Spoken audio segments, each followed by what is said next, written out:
Management. Wisdom for breaking the deadlock. What is management theory? When we talk about management theory, many people immediately think of prestigious business schools, professors dressed in suits, ties, and shiny shoes, and all those complex concepts and principles. But let me tell you, the suit and tie look is just one side of management. There's also the t-shirt and jeans side. What I want to do is teach you the management theory behind the suit and tie through the t-shirt and jeans approach. You might have heard my definition of management. It has the wisdom of breaking the deadlock. Our course starts with this idea. The pioneer of management theory was an American named Frederick Winslow Taylor. He was a master, breaking the deadlock. His personal background was quite rich. He even won a doubles title in the U.S. National Tennis Championship and placed fourth in the golf competition at the 1900 Olympics. He achieved a lot in sports. But if you think Taylor was particularly physically gifted, you're wrong. In fact, his physical condition was average, probably no better than yours or mine. Yet, despite not being in peak physical shape, he achieved extraordinary results. How? The answer is simple. He applied the breaking the deadlock wisdom of management.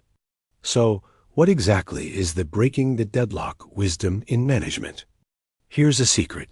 Taylor absolutely hated the concept of fair competition. He worked hard to avoid what we call fair competition, and instead, he tried to create tools or methods that would put him in a more advantageous position. In Chinese, we'd say he used cunning to break 1,000 pounds.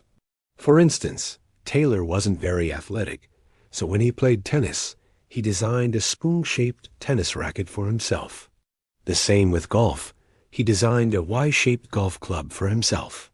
By improving efficiency, he leveraged a better tool to outdo stronger competitors. In Taylor's time, humanity faced a dilemma. Factory owners didn't know how to manage workers. Taylor broke this deadlock with a stopwatch. What's a stopwatch? It represents time. What's efficiency?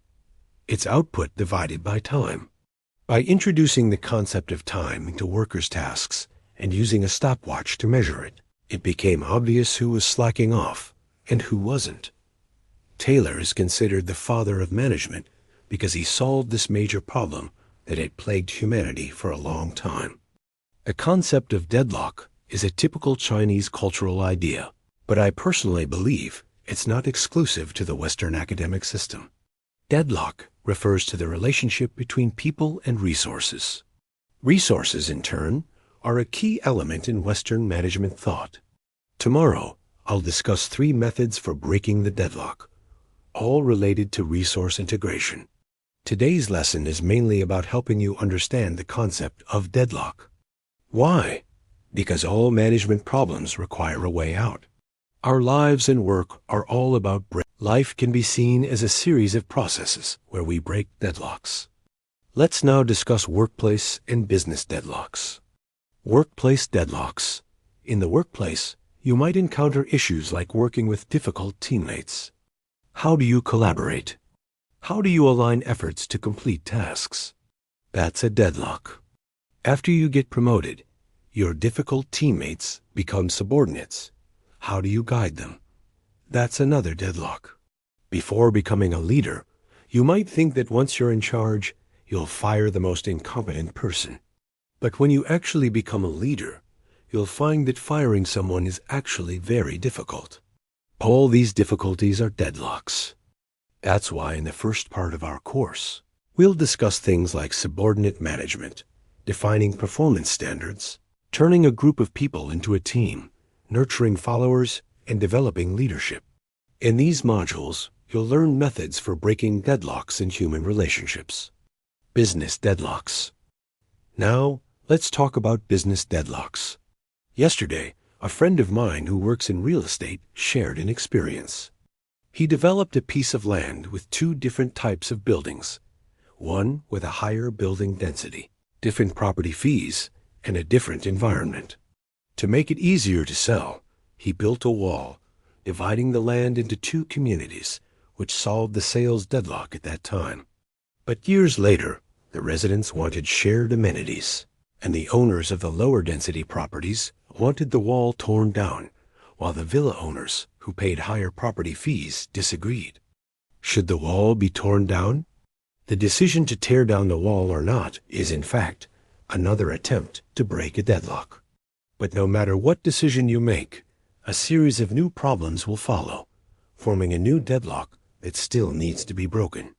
In the second part of our course, we'll discuss customer relations, performance, and change management strategies for solving business deadlocks. Why am I emphasizing both workplace and business deadlocks? Because the management issues related to people are called leadership in the workplace. But when it comes to competition in the business world, it's classic management theory, which originally included leadership. However, typical management courses only cover leadership in one chapter. My course aims to integrate all aspects of management theory related to people and competition, covering both workplace and business management. I'll also introduce you to the latest research, bringing you up to the forefront. For this week, I'll give 5 lessons focused on breaking the deadlock. I hope that by understanding the concept of deadlock, you'll gain a basic understanding of management theory. Starting from the second week, I encourage you to shift your mindset and stop fixating on shortcuts and tricks to break the deadlock. Management is an applied discipline, and it's a set of continuous applications. It's not useful to just solve one problem. As I mentioned earlier, whether the real estate developer decides to tear down the wall or not, it will break the current deadlock, but a new deadlock will quickly follow. Sometimes, the new deadlock is the result of breaking the old one. Breaking the deadlock we've created for ourselves is the hardest. That's why management theory doesn't teach you quick fixes, but encourages you to think long-term, to work smarter like Taylor did. In fact, if you're always thinking about breaking deadlocks, your level is still low. When you forget about breaking deadlocks altogether, that's when you're really mastering it. Why is the monk who sweeps the floor so powerful? Ultimately, it's because his broom has become an extension of his body and his weapon. The broom isn't just a broom to him, it's a weapon for battle. That's the kind of elevated state I'm talking about. So my course isn't just about giving you a few tricks. It's more about enhancing your understanding of management issues and improving your mindset. That's why I recommend that you stick with me for a whole year. After a year, I believe you'll have forgotten about breaking deadlocks. But when you act, you'll see deadlocks everywhere. You'll instinctively know how to break them, make them, or even stir things up without anyone noticing. To summarize today's lesson, I covered 2 main points. 1. The goal of management theory is to break the deadlock. 2.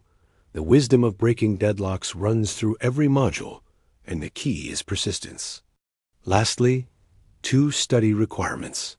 First, take some time each day to read the texts and recommended readings I provide and reflect on them carefully. Second, pay attention to the echo in your heart as you listen to my lessons. Hearing your inner voice means you're awakening. I've always believed that management isn't learned, it's realized.